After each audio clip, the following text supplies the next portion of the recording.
Bikin aplikasi web dalam waktu kurang dari 1 jam? Mustahil. Gak juga. Di video kali ini, saya akan tunjukkan gimana caranya membangun aplikasi kalkulator waris dari nol sampai jadi. Hanya dengan bantuan AI. Siap, ayo kita mulai. Pertama, saya buka Claude Code, AI Coding Assistant yang super canggih. Saya kasih prompt yang jelas. Kamu adalah senior software engineer. Tugasnya, bantu saya bangun aplikasi web kalkulator waris versi MVP untuk edukasi, pakai Next.js dan TypeScript. Saya juga kasih beberapa aturan main. Kodenya harus bersih, terstruktur, dan mudah diuji. Dan yang penting, pisahkan antara tampilan UI dan logika bisnisnya. Claude langsung merespons dan menanyakan beberapa hal penting. Pertama, aturan waris mana yang mau kita pakai?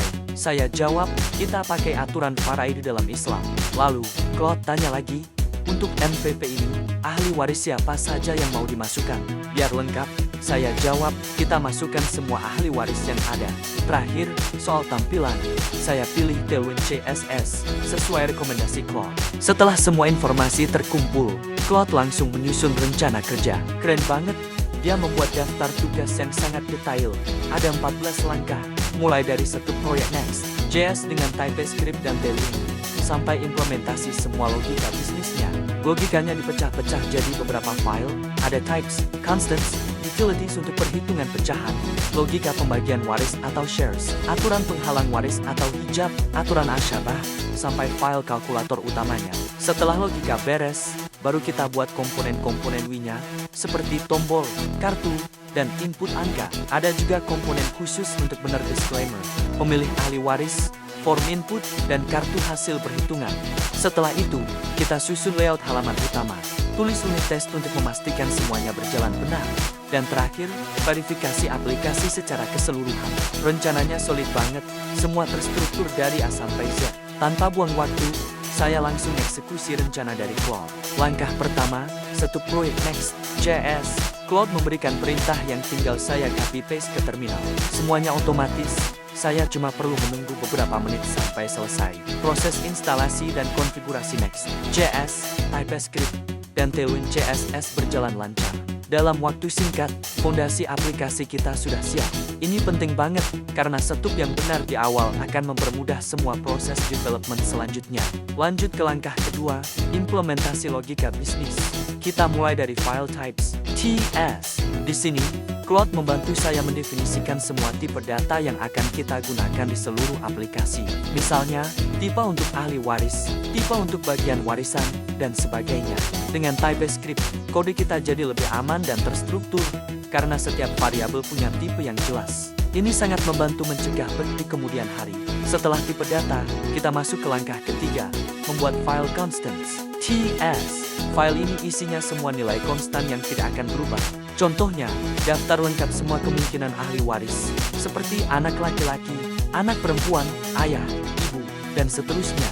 Dengan memisahkan konstanta ke dalam file sendiri, kode jadi lebih rapi dan mudah kalau suatu saat kita butuh mengubah atau menambah data. Langkah keempat, kita bikin utils, TS. Ini adalah file untuk fungsi-fungsi bantuan. Salah satunya yang paling penting adalah fungsi untuk operasi matematika pecahan. Kenapa?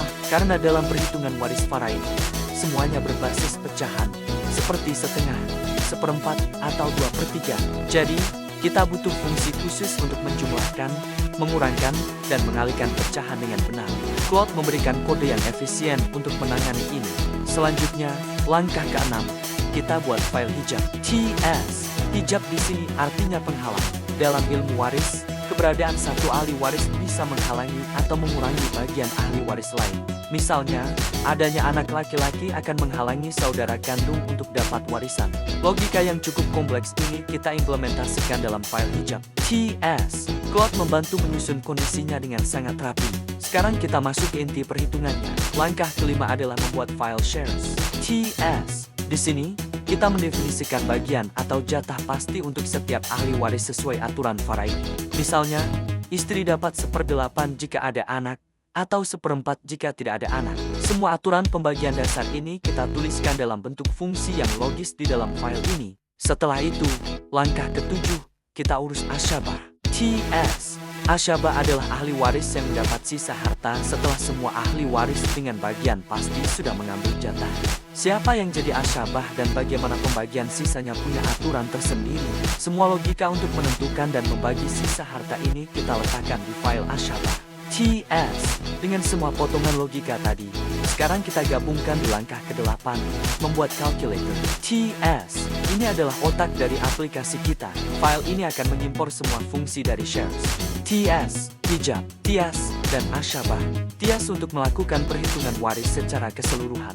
Inputnya adalah daftar ahli waris yang ada dan jumlah harta. Outputnya adalah bagian masing-masing ahli waris. Setelah semua logika bisnisnya selesai, saatnya kita beralih ke tampilan atau user interface. Di langkah ke-9, Claude membantu saya membuat komponen-komponen UI dasar menggunakan Tailwind CSS. Komponen seperti button, card, dan nomor input, ini adalah blok bangunan untuk tampilan aplikasi kita. Dengan komponen yang bisa dipakai ulang, development jadi lebih cepat dan konsisten. Lanjut ke langkah 10, kita buat komponen disclaimer banner. Ini penting banget, karena aplikasi kita tujuannya untuk edukasi. Jadi, kita butuh menampilkan pesan yang jelas bahwa perhitungan ini adalah simulasi dan untuk tujuan pembelajaran, bukan untuk dijadikan dasar hukum yang sesungguhnya. Di langkah ke-11, kita buat komponen-komponen yang lebih spesifik untuk kalkulator waris. Ada Here Selector untuk memilih siapa saja ahli waris yang ada. Here Input Form untuk memasukkan jumlah dari masing-masing ahli waris. Misalnya jumlah anak laki-laki atau perempuan. Serta Result Card dan Result Summary untuk menampilkan hasil perhitungan warisan secara detail dan ringkas. Sekarang semua potongan puzzle sudah siap. Langkah ke-12 adalah menyatukan semuanya di layout. Test dan page. Test, ini adalah file utama dari halaman web kita. Di sini kita susun semua komponen yang sudah dibuat tadi menjadi satu halaman aplikasi yang fungsional dan utuh. Sebelum kita coba aplikasinya, ada satu langkah krusial lagi, unit testing, yaitu langkah ke-13. Claude menyediakan beberapa contoh kode unit test menggunakan Just dan React Testing Library. Tujuannya adalah untuk memastikan setiap fungsi, terutama fungsi-fungsi kalkulasi yang kompleks, bekerja sesuai harapan dan memberikan hasil yang benar. Ini adalah praktik terbaik dalam software development. Akhirnya, langkah terakhir, langkah ke-14, verifikasi aplikasi. Saya jalankan aplikasinya di browser. Tampilannya bersih dan minimalis. Ada input untuk total harta warisan, lalu daftar ahli waris yang bisa kita pilih. Saya coba beberapa skenario. Misalnya, almarhum meninggalkan istri, 2 anak laki-laki, dan 1 anak perempuan. Saya masukkan datanya, klik tombol hitung, dan jreng, hasilnya langsung muncul. Istri dapat 1/8, sisanya dibagi untuk anak-anak dengan perbandingan 2:1 untuk laki-laki dan perempuan. Perhitungannya benar.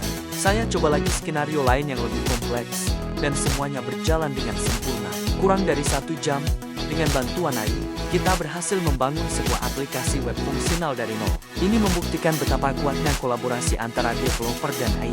Ini baru permulaan dari apa yang bisa kita capai dengan AI. Kalau kalian suka dengan konten seperti ini dan mau lihat eksperimen-eksperimen lainnya, jangan lupa like, komen, dan subscribe ya. Sampai jumpa di video berikutnya.